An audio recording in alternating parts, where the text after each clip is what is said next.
Hello friends, I am Saddam Khan. Today I am going to teach you about has to and have to. मैं बताना चाहता हूँ कि has to और have to का use कहाँ करते हैं। बहुत से बंदे हैं जिनको एक्चुअल में नहीं पता है। चलो देखते हैं। has to जो है एक्चुअली इसका जो हिंदी जो मीन होता है वह होता है ता है या ना है या फिर नी है। It is used for showing the present compulsion. इसका जो यूज हम करते हैं वह प्रेजेंट कंपल्सन को शो करने के लिए करते हैं। अब आप कहेंगे कि सर कंपल्सन का यूज क्या होता है, सॉरी कंपल्सन का मीन क्या होता है। कंपल्सन का जो मीन होता है वह होता है मजबूरी। मतलब हम हैज टू का जो यूज करते हैं, हैज टू या हैव टू का जो हम यूज करते हैं वर्तमान की हमारी मजबूरी शो करने के लिए हम हैज टू या हैव टू का यूज करते हैं। और हैज टू का जो यूज है एक्चुअल में हैज टू का जो यूज है वह सिंगुलर पर्सन के साथ में यूज होता है इसका, या सिंगुलर सब्जेक्ट के साथ में यूज होता है, या आप कह सकते हैं कि सिंगुलर नाउन के साथ में इसका यूज होता है। तो ही, सी, इट या कोई नैन ये सारे के सारे सिंगुलर पर्सन है या सिंगुलर सब्जेक्ट है, उनके साथ में इसका हैज टू का यूज होता है। देखो फर्स्ट एग्जांपल के जरिए हम इसको सीखते हैं। पहला क्वेश्चन आपके सामने है, शाम को सुबह जल्दी उठना पड़ता है। शाम को सुबह जल्दी उठना पड़ता है या फिर शाम को सुबह जल्दी उठना है, एक ही बात है। ठीक है, ये शाम को सुबह जल्दी उठना पड़ता है या फिर शाम को सुबह जल्दी उठना है, एक ही बात है, राइट। लेकिन इंग्लिश एक ही तरीके से बनेगी, हिंदी दो तरीके से है, लेकिन इंग्लिश एक ही तरीके से बनेगी। शाम, यहां पर आप हैज टू का यूज कीजिए। श्याम हैज टू, यहां मेन वर्ब की फर्स्ट फॉर्म लगेगी। Shyam has to get up early in the morning, मतलब शाम को सुबह जल्दी उठना पड़ता है। ये शाम को सुबह जल्दी उठना है तो क्या बनाएंगे, Shyam has to get up early in the morning. Okay, second example देखते हैं अपन, बबली को पढ़ना पड़ता है या फिर बबली को पढ़ना है। क्वेश्चन सेम ही है, हिंदी के है, थोड़ा अलग डिफरेंट है, लेकिन इंग्लिश एक ही तरीके से बनेगी। बबली को पढ़ना पड़ता है या फिर बबली को पढ़ना है, इसमें मजबूरी शो हो रही है, कंपल्सन शो हो रही है आपकी, राइट। तो इंग्लिश कैसे बनाएंगे, पहले सब्जेक्ट लगाओ, फिर उसके बाद में आप हैज टू का यूज करो, फिर मेन वर्ब की फर्स्ट फॉर्म लगाओ जिसका मतलब आपका पढ़ने से है, राइट। तो मैंने लिखा है बबली हैज टू स्टडी।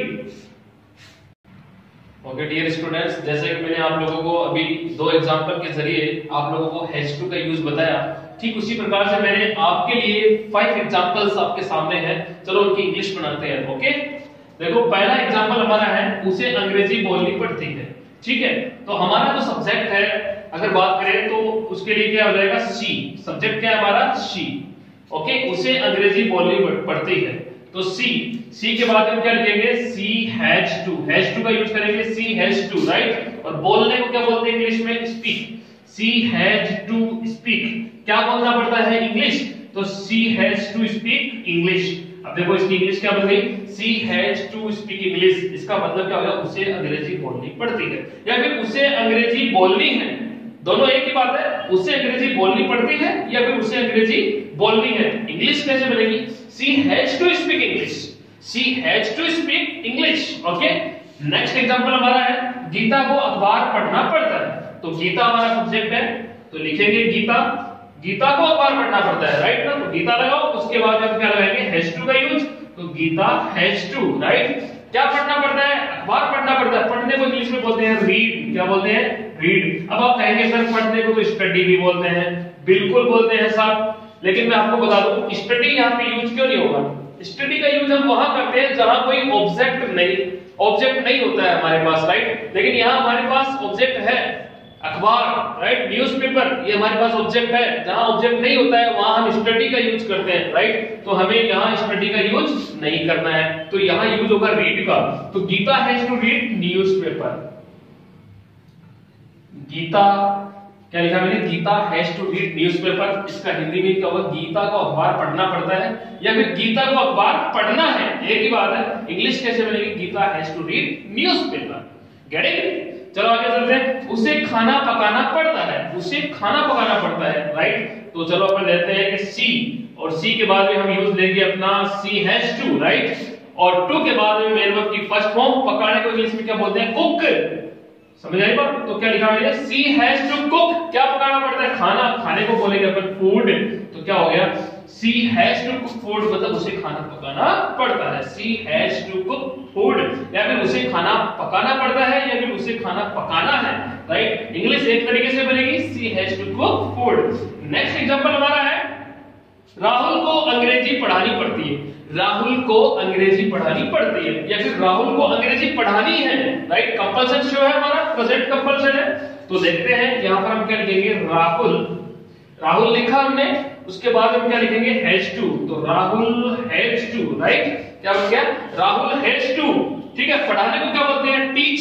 तो राहुल हैज टू टीच।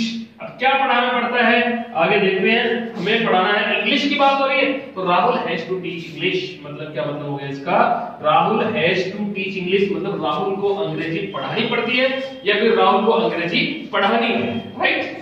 चलो आगे चलते हैं। उसे एक पत्र लिखना पड़ता है या फिर उसे एक पत्र लिखना है, तो उसे मतलब ही, क्या लिखेंगे, ही, और ही हैज टू, क्या लिखेंगे, ही हैज टू, राइट। उसे एक पत्र लिखना पड़ता है, टू के बाद है वर्ब की फर्स्ट फॉर्म, और फर्स्ट फॉर्म के लिए हम यूज करेंगे अपना लिखने को इंग्लिश में क्या बोलते हैं, राइट, WRITE, राइट। समझ आएगा। तो ही हैज टू राइट, क्या लिखना पड़ता है, पत्र। पत्र वो एक पत्र है तो ए लेटर, क्या लिखेंगे, ए लेटर। तो Rahul, sorry, he has to write a letter, he has to write a letter. क्या मतलब हो गया, sorry, he has to write a letter, उसे एक पत्र लिखना पड़ता है या फिर उसे एक पत्र लिखना है, he has to write a letter। Hello friends, अब हम सीखेंगे यूज ऑफ हैव टू। इसका यूज सीखेंगे, हैव टू का यूज सीखेंगे।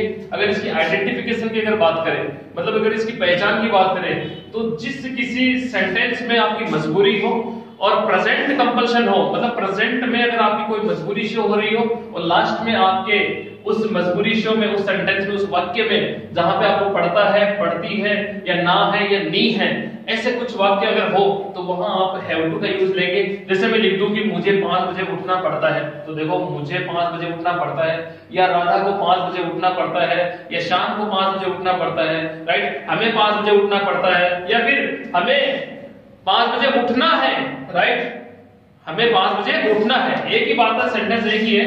चलो अपन बात करते हैं आगे।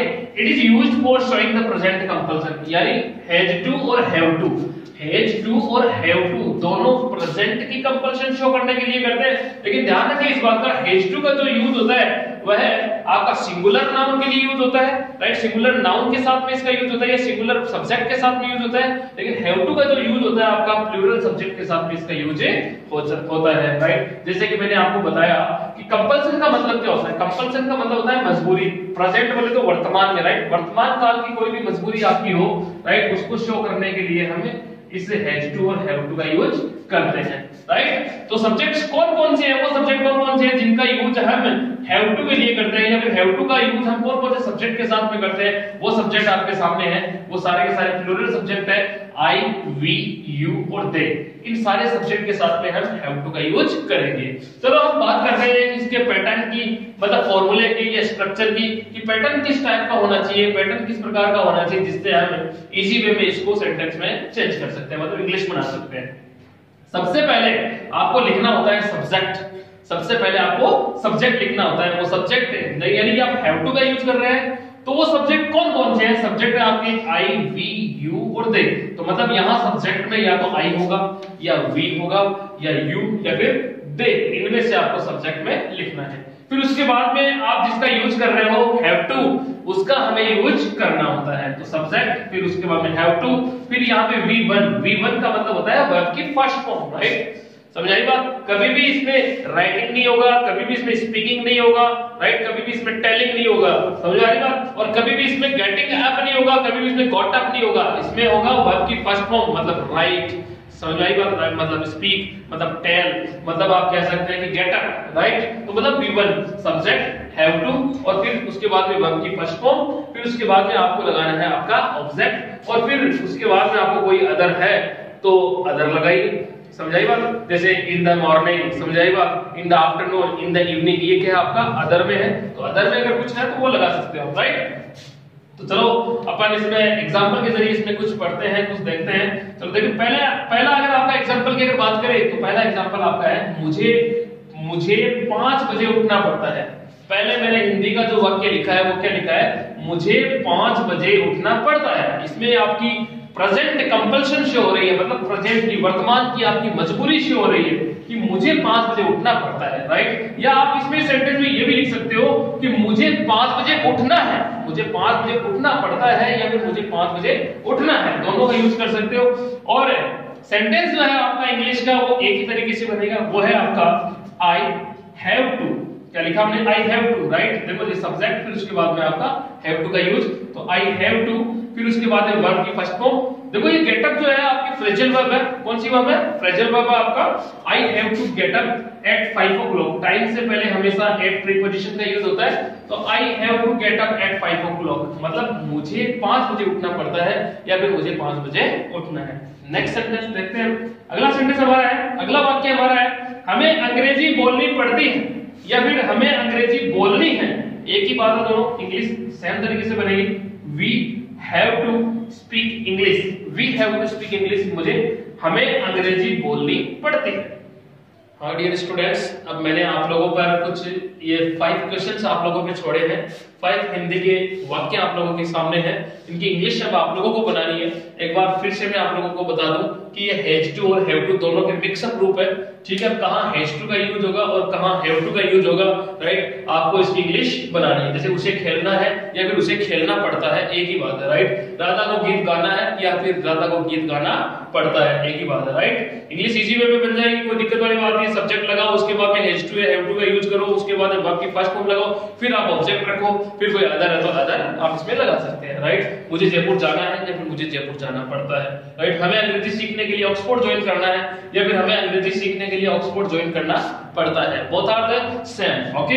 मुझे अच्छे स्वास्थ्य के लिए व्यायाम करना पड़ता है या फिर मुझे अच्छे स्वास्थ्य के लिए व्यायाम करना है, एक ही बात है। तो 5 वाक्य यानी कि 5 वाक्य मैंने आप लोगों पे छोड़े हैं, 5 सेंटेंसेस मैंने आप लोगों पे छोड़े हैं। आपको इनकी अच्छी वाली इंग्लिश बनानी है, राइट। और कमेंट में करके बताइएगा मुझे, और देखते हैं कि आप लोगों का पॉजिटिव रिप्लाई होता है नहीं होता है, राइट। कुछ फर्स्ट बार मैंने प्रैक्टिस करने की कोशिश की है, जहां तक पॉसिबल है मैं आशा करूंगा कि आपको वीडियो पसंद आएगा और हमारे वीडियोस को और लाइक करते रहिएगा, सब्सक्राइब करो और शेयर करो, और मैं आशा करता हूं आपके लिए और ऐसा ही कुछ पॉजिटिव रिस्पॉन्स वाले वीडियोस लाता रहूंगा।